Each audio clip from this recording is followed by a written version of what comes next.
Have you ever had a friendship that suddenly shifted into something more? Something unexpected that made your heart race and your mind spin with possibilities? Today, I want to share a story about two friends who found themselves navigating that delicate space between friendship and romance, where dreams, both sleeping and waking, became the bridge to something deeper. This is the story of Alex and Jamie. Alex, our protagonist, is a young gay man who has spent years carefully navigating the complexities of his sexuality. He's confident in who he is, but still carries those small wounds that come from growing up different in a world that often demands conformity. He's thoughtful, sometimes overthinks situations, and has a sharp sense of humor that serves as both shield and connection to others. Then there's Jamie, charming, athletic, and seemingly straight as an arrow. Jamie is the kind of person who lights up rooms without trying, who makes friends effortlessly, and who has never questioned his place in the world or his attraction to women. At least, that's what Alex always believed. Their friendship began 3 years ago in college, when they were paired as roommates through random assignment. Initial awkwardness quickly gave way to late-night conversations about everything from childhood memories to future dreams. They discovered shared interests in obscure indie bands, a mutual love for hiking, and the same offbeat sense of humor. By the end of freshman year, they were inseparable, the kind of friends who could communicate with just a glance across a crowded room. What makes this story worth telling is how it challenges our assumptions about identity, about the fluidity of attraction, and about the courage it takes to be honest, both with ourselves and with those we care about. It's a reminder that human connection often defies the neat categories we try to place it in. It all changed on a Tuesday night in October. Alex and Jamie had moved into an off-campus apartment for their senior year, continuing the roommate arrangement that had worked so well. They were sitting on their small balcony, sharing a bottle of wine after midterms, when Jamie suddenly went quiet, staring into his glass with unusual intensity. "I need to tell you something," Jamie said finally, his voice uncertain in a way Alex had rarely heard before. "It's probably nothing, but it's been happening for weeks now, and I can't stop thinking about it." Alex felt his stomach tighten. In his experience, conversations that started this way rarely ended well. Was Jamie moving out? Had he somehow offended his friend without realizing it? He nodded, encouraging Jamie to continue while bracing himself for whatever might come. "I've been having these dreams," Jamie continued, his eyes still fixed on his wine. "Really vivid ones. And you're in them." "Like a lot."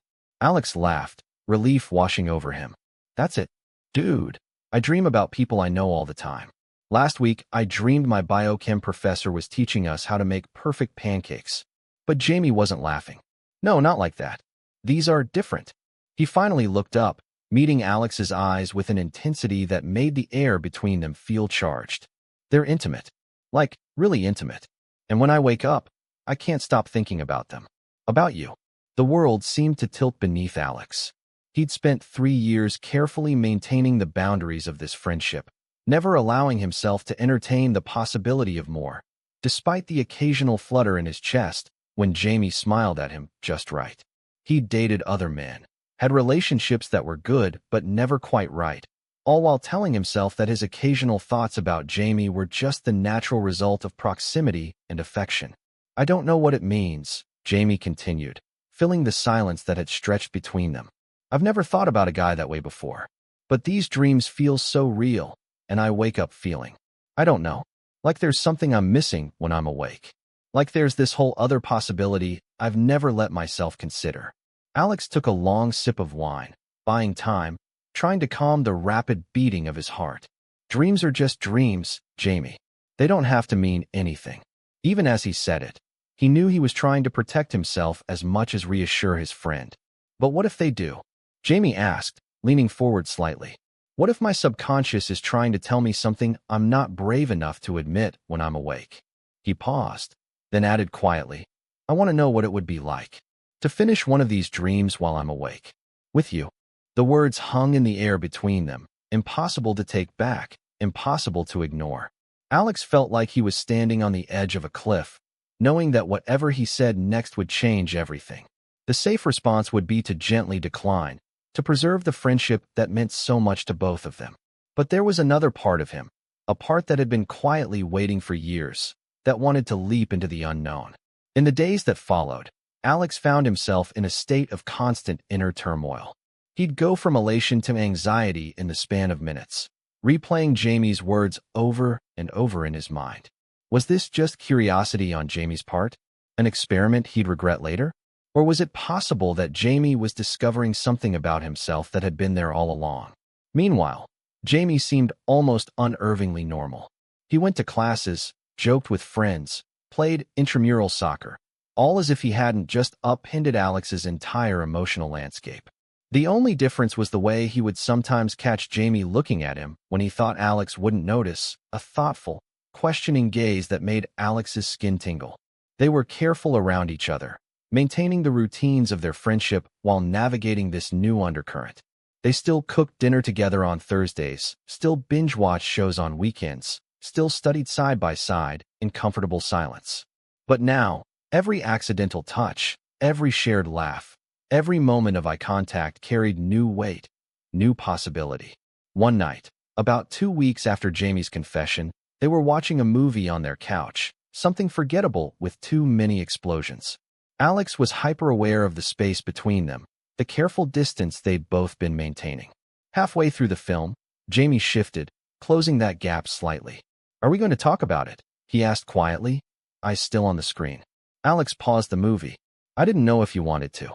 You've been acting so normal." Jamie laughed, but there was no humor in it. "Normal? I haven't had a normal moment since I told you. I'm just good at faking it." He turned to face Alex fully. "I can't stop thinking about it. About you. About whether I've ruined everything by saying something." "You haven't ruined anything," Alex said quickly. I don't know what you want from me, Jamie. I don't know what this means to you." "I don't know either," Jamie admitted. "I've never questioned my sexuality before. I've always been attracted to women. But these dreams, they feel real in a way I can't explain. And they've made me look at you differently. Notice things I never let myself notice before." "Like what?" Alex asked, his mouth suddenly dry. Jamie's eyes traced over Alex's face, lingering on his lips. "Like how your eyes crinkle at the corners when you really laugh. How you bite your lip when you're concentrating. How you're the person I want to tell when something good happens, or when something bad happens, or when nothing happens at all." The air between them felt electric, charged with possibilities. Alex had imagined moments like this, but always dismissed them as impossible fantasies. Now that it was happening, he found himself afraid, not of Jamie's feelings, but of his own, of how much he'd been suppressing for the sake of their friendship. "I've had feelings for you," Alex admitted, the words feeling like stones lifted from his chest. "For a long time. But I never said anything because I didn't want to lose you as a friend. I didn't want to make you uncomfortable." Jamie's expression softened. "You could never lose me, no matter what happens next." It was a promise neither of them could actually guarantee, but in that moment, it felt like truth.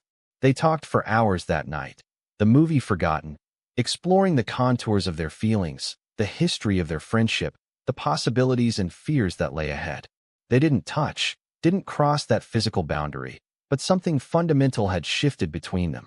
Over the next few weeks, they entered a strange new territory, not quite friendship, not quite relationship. They started spending even more time together, finding excuses for small touches, testing the waters of this new dynamic. Jamie would rest his hand on Alex's shoulder while looking at his laptop screen, let their fingers brush when passing a coffee mug, sit closer than necessary when they watched TV. Each touch was like a question, and Alex answered with his own. A hand on Jamie's back, while reaching past him for something, knees touching under the table at dinner, lingering in doorways when they said goodnight. Their friends noticed the change. "What's going on with you and Jamie?" Alex's friend Mia asked one day over lunch. "You two have always been close, but lately it's like you're in your own little world." Alex hesitated, not sure how to explain something he himself didn't fully understand. "We're figuring some things out," he said finally. Mia raised an eyebrow. "Is he? I always thought he was straight." "So did he," Alex replied. "I think labels are complicated sometimes." The catalyst came on a Friday night in November. They'd gone out with friends to celebrate the end of a particularly brutal week of assignments. The bar was crowded, music pulsing through the space, everyone riding the high of temporary freedom. Alex had been talking to a guy at the bar. Nothing serious, just friendly conversation that might have turned into something more on any other night. When he returned to their table, Jamie's eyes were dark, his jaw tight. "Ready to go?"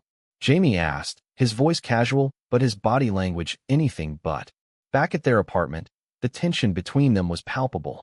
Jamie paced the living room while Alex leaned against the kitchen counter, waiting. "Were you interested in that guy?" Jamie finally asked. Alex considered lying, then decided against it. "Maybe. I don't know. It doesn't matter." "It matters to me," Jamie said, stopping his pacing to look directly at Alex. "I know I have no right to be jealous. I know we haven't defined whatever this is. But seeing you with him made me realize something." "What's that?" Alex asked, heart hammering. Jamie crossed the room until he was standing in front of Alex, close enough that Alex could smell the faint scent of his cologne. "I don't want to just talk about these feelings anymore. I don't want to just wonder. I want to know." And then Jamie was kissing him, hesitantly at first, then with growing confidence as Alex responded.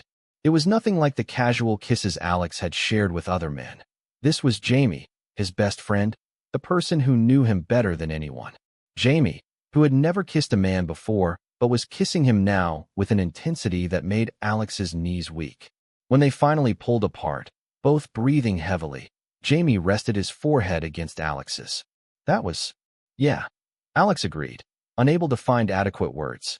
"Better than the dreams," Jamie whispered, and Alex laughed, the tension breaking as they both recognized the absurdity and the wonder of their situation. That night changed everything and nothing. They still watched bad movies together, still argued about whose turn it was to do the dishes, still knew exactly how to make each other laugh. But now there were kisses in the kitchen while making coffee, hands finding each other under tables, nights spent learning each other's bodies with the same curiosity and care they'd always brought to their friendship. It wasn't all smooth sailing. Jamie struggled with what this meant for his identity, for how he saw himself, and how others might see him. "I don't know if I'm bisexual," he confessed one night as they lay together. "I've never been attracted to any other man. Just you. You don't have to figure it all out right now," Alex told him. "Maybe it's not about gender. Maybe it's just about connection." There were external challenges too. Jamie's family was traditional, with expectations of the life their son would lead.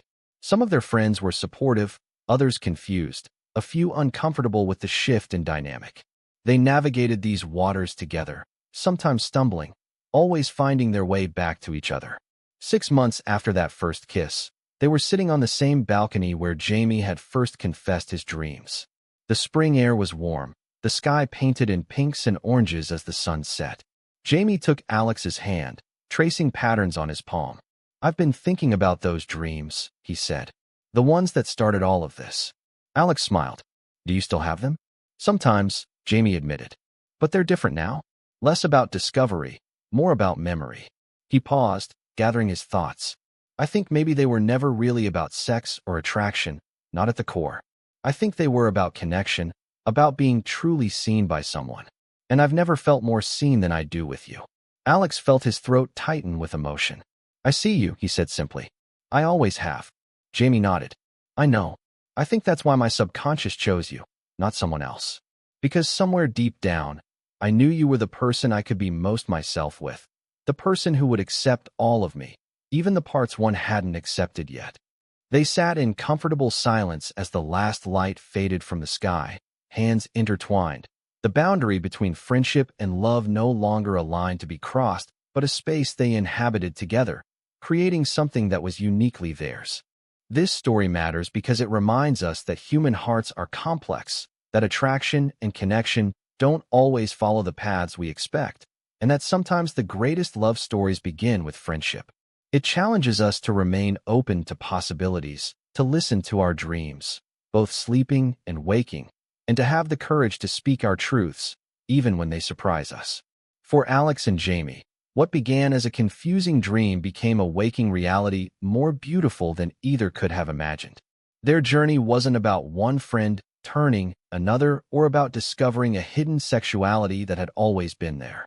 It was about two people who already loved each other deeply discovering a new dimension to that love, one that transcended labels and expectations.